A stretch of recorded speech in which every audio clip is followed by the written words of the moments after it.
Hola hermanos y bienvenidos nuevamente al estudio de la palabra de Dios. En esta serie de estudios, como saben, estamos estudiando el Evangelio de Lucas y en esta lección estaremos en el capítulo 9 viendo los versos 28 al 36, donde estamos hablando acerca de la transfiguración de nuestro Señor Jesús. Es uno de los textos más importantes en la vida y ministerio de Jesús, claro, y pues queremos pasar un buen tiempo aquí.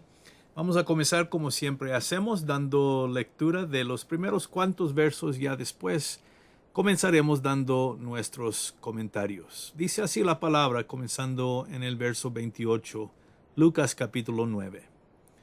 Dice: aconteció como 8 días después de estas palabras que tomó a Pedro, a Juan y a Jacobo y subió al monte a orar. Y entre tanto que oraba, la apariencia de su rostro se hizo otra, y su vestido blanco y resplandeciente. He aquí 2 varones que hablaban con él, los cuales eran Moisés y Elías. Bueno, así comienza este pasaje en el capítulo 9. Claro, la transfiguración del Señor Jesús, un evento que se nos comunica por los 3 evangelistas, ¿verdad? Mateo, Marcos y Lucas. Y pues aquí vemos la versión de Lucas, ya que estamos estudiando el libro o el Evangelio de Lucas. Y vamos a ver aquí unas cuantas cosas, hermanos. Podemos ver principalmente unas ideas acerca de cómo tal vez se podía ver este evento. Aquí está una de las pinturas hechas en 1824, creo, por un pintor que trata de presentar este evento, ¿verdad? Ahí vemos al Señor Jesús brillando, ¿verdad? En gloria. Parados con él está Moisés y Elías, los dos, y luego los 3 discípulos, Pedro, Juan y Jacobo. Vemos que aquí se presentan como en parte dormidos, ¿verdad? Así despertando. También este otro cuadro pues nos muestra algo semejante. Y este es también hecho en los 1800, creo 65 por allí. Y podemos ver también la idea que se presenta aquí. Aquí están los 3 discípulos contemplando al Señor Jesús, Moisés, Elías con él, los 3 en gloria. Tal vez este cuadro nos ayuda a ver que posiblemente este evento tomó parte en la noche. Y pues ya cuando se nos dice que los discípulos estaban cansados y dormidos o tratando de despertar, vemos que probablemente era durante la noche, ¿no? Bueno, ya comenzando a ver el texto bíblico en particular, el verso 28 nos dice, ¿verdad?, que 8 días después de las palabras que Jesús había hablado en la sección anterior, es decir, se pasó como una semana, más o menos, 8 días, ¿verdad? Y la razón por la cual Lucas dice eso es para recordarnos que este evento está conectado con lo que Jesús dijo antes acerca de su sufrimiento, acerca de su muerte venidera en Jerusalén. Y pues aquí estamos viendo que este evento está conectado a esa misma verdad. Dice que tomó a Pedro, a Juan y a Jacobo, ¿verdad?, aparte y subió al monte a orar. Ahora, estos 3 son, podemos decir, los 3 discípulos más cercanos al Señor Jesús.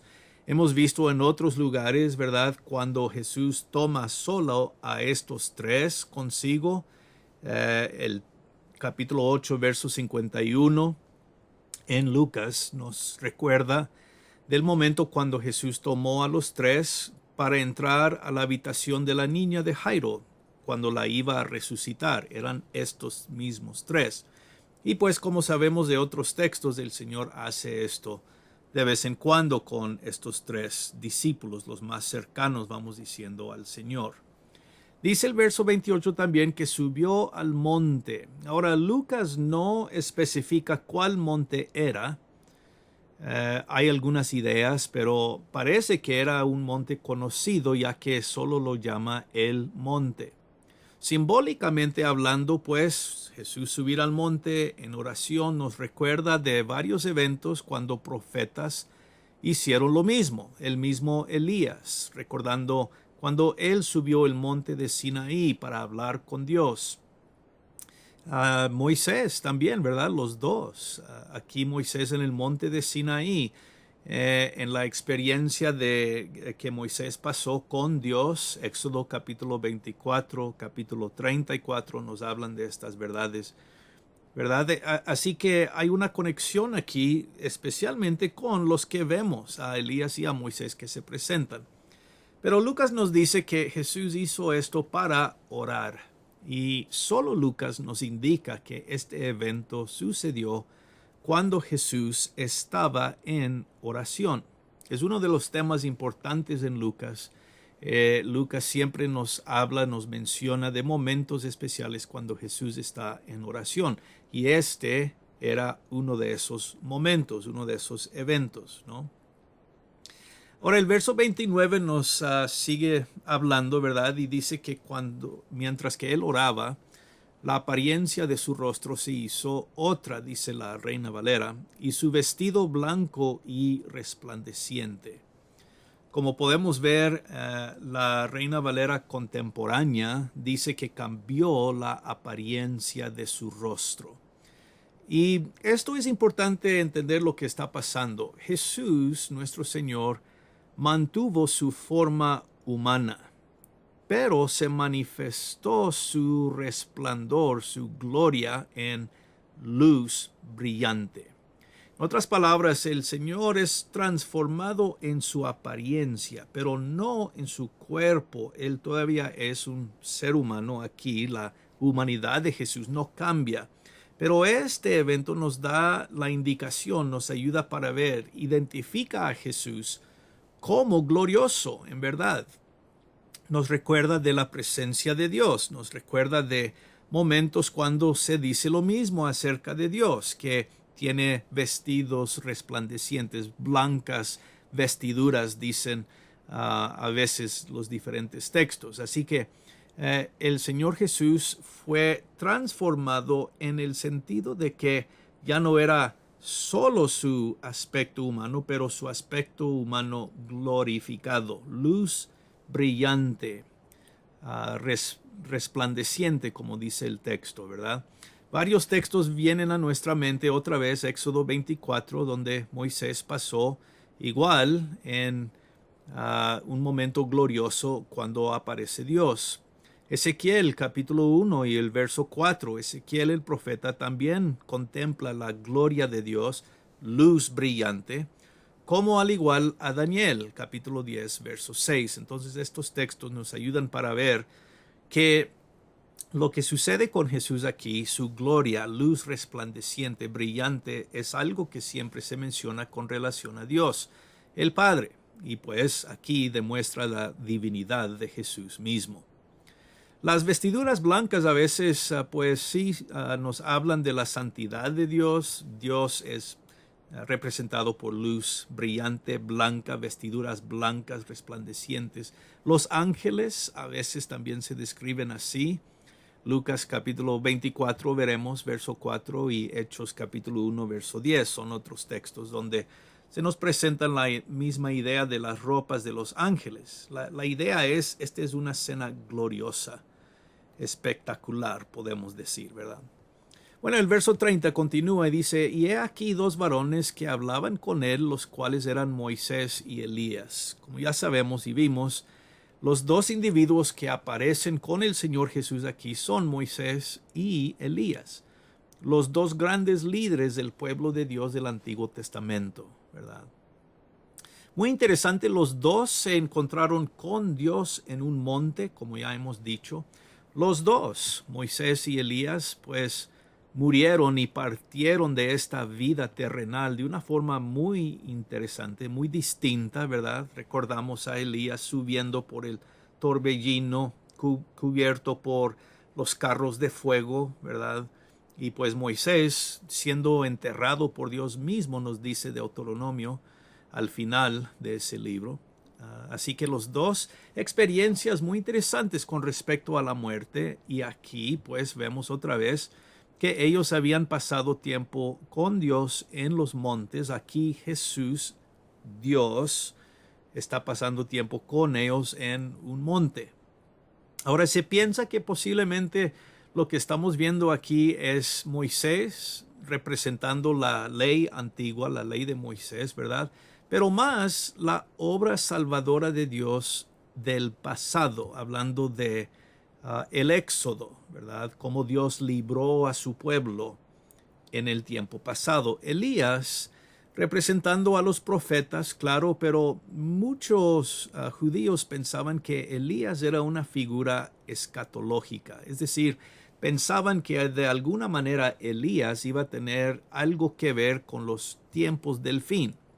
Entonces, viendo a estos dos hombres aquí, claro, grandes líderes de los judíos del antiguo pacto, tal vez estamos viendo la idea de que Jesús es parte con el éxodo que él va a lograr, la muerte suya en la cruz y después regresar a Dios, está en común con la obra salvadora de Dios del pasado, como también la obra salvadora de Dios hasta el fin del mundo. Entonces podemos decir, Jesús es el profeta verdadero quien lleva por delante la obra salvadora de Dios.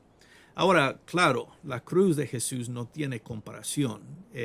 Cuando el Señor muere en la cruz, derrama su sangre. Ese es el evento clave de toda la historia para toda la humanidad. El punto es que aquí vemos a los tres que están involucrados en esta obra. Y por eso es importante ver la conexión, el uno con el otro, o los tres juntos, podemos decir. Bueno, siguiendo adelante en el verso 31, dice, quienes aparecieron, hablando de Moisés y Elías, rodeados de gloria, y hablaban de su partida que iba Jesús a cumplir en Jerusalén. Y Pedro y los que estaban con él estaban rendidos de sueño, mas, permaneciendo despiertos, vieron la gloria de Jesús y de los dos varones que estaban con él.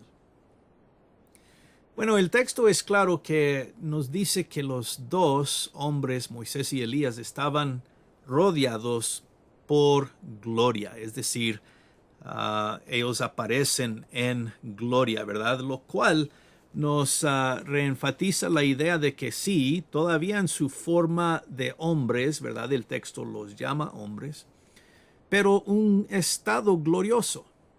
Ya no son solamente hombres, ¿verdad? Han pasado de esta vida terrenal a la próxima y aquí aparecen en gloria. Una frase muy importante, con Jesús. Y dice que los tres hablaban de su partida, la partida de Jesús. Ahora, la palabra partida aquí es la palabra éxodo. Muy interesante, así como en el caso de Moisés. El éxodo de Jesús, la salida o la partida de Jesús de esta vida, ahora vemos que dice el texto que iba a cumplir en Jerusalén. Ahora, como decimos, esto es lo que nos ayuda para ver la conexión con la sección anterior, cuando Jesús hablaba de su sufrimiento venidero, su muerte y su resurrección, que iba a llevarse adelante en Jerusalén. Entonces, aquí es claro que Jesús y los dos, Moisés y Elías, están hablando acerca de este evento que está por venir. Entonces, la conversación de los tres resalta pues el cumplimiento de la profecía del Antiguo Testamento en cuanto a Jesús. Jesús es el cumplimiento de todas las profecías, de toda la obra de Dios del antiguo pacto. Y aquí, junto con Moisés y con Elías, se está resaltando cómo Jesús es el cumplimiento aún de los ministerios de estos grandes del pasado. Entonces, por eso decimos que es una sección tan importante, ¿no? Bueno, siguiendo al verso 32, se nos dice aquí, ¿verdad?, que Pedro y los que estaban con él, ¿verdad?, sus dos compañeros, aquí Juan y Jacobo estaban rendidos de sueño, lo cual indica claro que este evento sucedió durante la noche, cuando normalmente estaban dormidos. Aquí están tratando de mantenerse despiertos, ¿verdad? Y es un poco difícil saber exactamente si cuando dice que estaban rendidos de sueño, quiere decir que estaban dormidos y estaban tratando de despertar o tratando de permanecer despiertos, así como dice la Reina Valera aquí, tratando de no permitir que el sueño los vence, ¿verdad? En todo caso, están ahí como dormidos, medios despiertos, tratando de ver el evento glorioso que está sucediendo enfrente de ellos. Y dice que sí, vieron la gloria de Jesús. Casi perdieron la oportunidad, pero lograron contemplar el evento glorioso. No pasó de ellos, casi pasa de ellos, pero permanecieron despiertos o despertaron justo a tiempo. No sabemos exactamente cómo fue la cosa, pero vieron la gloria de Jesús. Esa es la parte importante, ¿verdad? Bueno, siguiendo el verso 33, en la siguiente sección nos dice que sucedió que apartándose ellos de él, Pedro dijo a Jesús: Maestro, bueno es para nosotros que estemos aquí. Hagamos 3 enramadas, una para ti, una para Moisés, una para Elías, no sabiendo lo que decía. Mientras él decía esto, vino una nube que los cubrió y tuvieron temor al entrar en la nube. Bueno, el verso 33 es clave, ¿verdad? Cuando dice aquí que apartándose de ellos, apartándose ellos de él, hablando de Moisés y Elías. Esta frase quiere decir que ya era el momento final de la experiencia, ya se iban Moisés y Elías. Era al final, cuando ya se estaban retirando, ¿verdad? En este momento, justo cuando se está acabando la experiencia, es cuando Pedro comienza a hablar y le dice algo interesante a Jesús. Le dice: Maestro, a lo cual vamos a regresar en un momento. Maestro, bueno es que estemos aquí.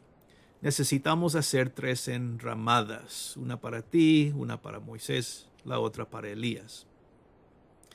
Lo que Pedro está diciendo aquí con estas palabras, o lo que está, podemos decir, queriendo hacer, es detener al momento. Es decir, que el momento se alargue, que no se acabe la experiencia. Pedro reconoce, y los otros dos también, que es un momento glorioso, es un momento único, especial. Nunca habían visto esto antes, así que no quieren que la experiencia se acabe. Por eso Pedro hace una sugerencia y dice: vamos a hacer 3 enramadas aquí, 3 tabernáculos, recordando la fiesta de los tabernáculos, ¿verdad? Lo que ellos hacían, recordando las actividades de Dios justo en el desierto y cómo Dios había salvado a su pueblo. Esa fiesta recuerda la presencia de Dios con su pueblo. Así que aquí Pedro dice: vamos a hacer 3 enramadas para recordar este evento tan especial. No queremos que pase de nosotros. Pero esta sugerencia, que a primer vistazo suena como buena idea, tiene algo que no está bien. Y es que Pedro, con decir estas palabras, está pues poniendo a Jesús al mismo nivel de Moisés y Elías. Y esto no es correcto. El Señor Jesús no es igual a Moisés y Elías. Él es superior a Moisés y a Elías. Entonces, por eso creo, la última frase aquí dice que él no entendía lo que estaba diciendo, hablando de Pedro, ¿verdad? Para él era buena idea, buena sugerencia. Vamos a hacer que este momento perdure, que dure más tiempo, no queremos que pase. Pero al decir eso, pues pone a Jesús al mismo nivel de los grandes hombres del pasado y no es lo que debe hacer. Por eso el 34 dice que mientras decía esto, vino una nube que los cubrió y tuvieron temor al entrar en la nube. Ahora, claro, la nube simboliza la presencia de Dios. En varios textos, aquí están algunos que pueden ver, varios textos hablan de nubes representando la presencia de Dios. Cuando Dios llega, llega en una nube o uh, montado a las nubes, como nos dice Daniel capítulo 7, hablando de Jesús. Así que cuando viene la nube y los cubre, aquí viene la presencia de Dios directamente y los cubre, muy semejante como cubrió la nube otra vez en la experiencia del Éxodo en el monte de Sinaí. Aquí muy semejante, y por eso tienen temor. No olvidemos, esa experiencia era una experiencia de temor en el monte de Sinaí. Entonces, probablemente ellos piensan que algo semejante va a suceder aquí. Por eso dice que tuvieron temor. Así que los tres discípulos, pues, entendieron, sí, la solemnidad de este evento glorioso. Sabían que esto representaba la presencia de Dios, y como ya hemos dicho, la experiencia de Moisés en el monte de Sinaí, en el Éxodo, pues nos recuerdan. Y tal vez ellos tuvieron esto en mente y por eso tuvieron temor. Pero no solo es la nube, ¿verdad? Dice el verso 35 que vino una voz de la nube que decía: este es mi Hijo amado, a él oíd. Y cuando cesó la voz, Jesús fue hallado solo. Y ellos callaron, y por aquellos días no dijeron nada a nadie de lo que habían visto. Bueno, el verso 35, una voz sale desde la nube. Y claro, podemos entender aquí que esta voz habla o representa, es la voz de Dios, el Padre. Aquí en este caso, muy semejante al caso de Lucas 3, 22. En el bautismo de Jesús se escuchó la voz del Padre decir algo muy semejante a lo que dice aquí, ¿verdad? Y aquí es interesante ver que la voz del Padre habla directamente a los tres discípulos. Entonces, Él está hablando a ellos cuando dice que deben oír a su Hijo amado. A mi Hijo amado, este es mi Hijo amado, a él oíd, dice el Padre. Ahora, este es el lugar donde Dios corrige el pensamiento de Pedro, ¿no?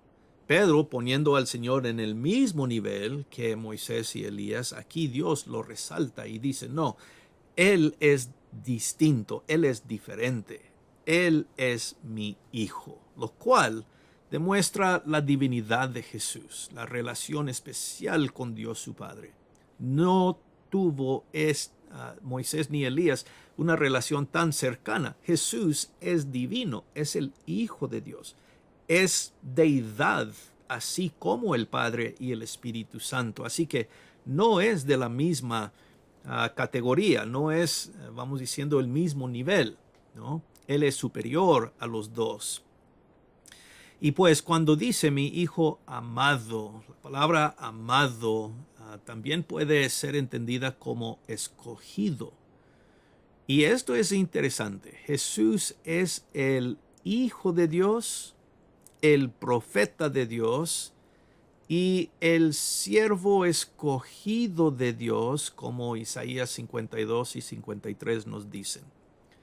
Escogido, ¿no? Para lograr salvación, para morir en la cruz.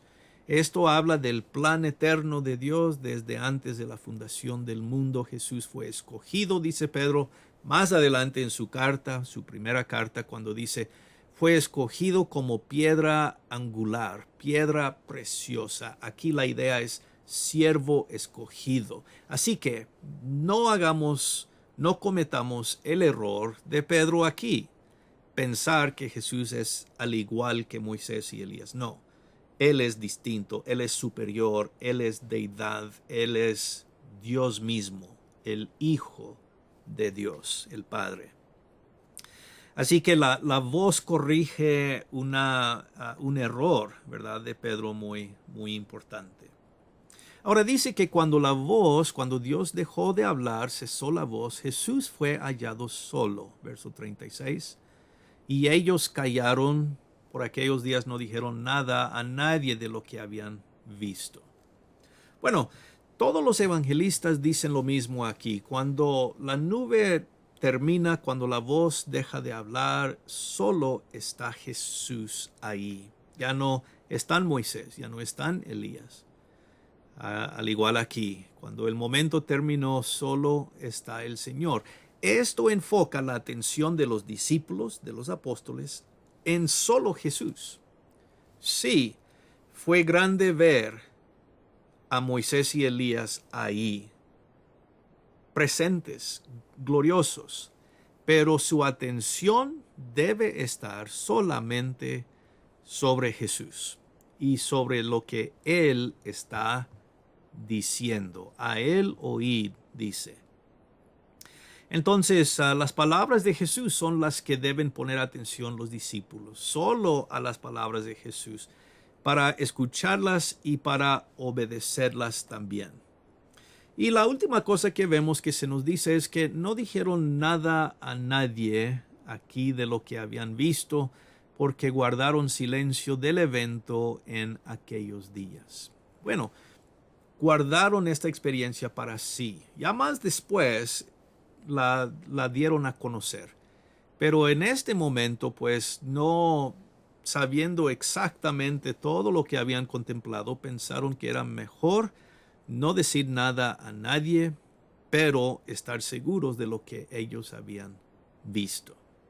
Así que la transfiguración del Señor, pues según las palabras de Lucas, se presentan de esta manera.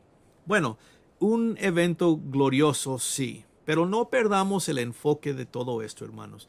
El lugar del Señor Jesús es único. Solo Él es el Hijo de Dios. Solo es el profeta verdadero final de Dios. Jesús es el siervo escogido de Dios, ¿verdad? Él es superior a todos los demás y por eso los discípulos, y claro, juntamente con nosotros, siempre debemos poner atención a Él y la obra de Él, las palabras y los mandamientos de Él. Así que estemos continuamente poniendo atención a las palabras de Jesús. Estas son las palabras que en fin resultan en vida eterna. Solo Él, nadie más, es Salvador de toda la humanidad. Bueno, vamos a dejar nuestro estudio aquí, pues ciertamente uno de los textos más grandes en la vida y ministerio de Jesús, como decimos, pero uno que nos ayuda a recordar la importancia de poner atención a las palabras de Jesús para nosotros hoy en día también. Hermanos, espero que todos estén muy bien. Reciban un gran saludo al final de esta lección y nos veremos en la próxima lección, Dios mediante. Hasta entonces, que estén bien. Gracia y paz.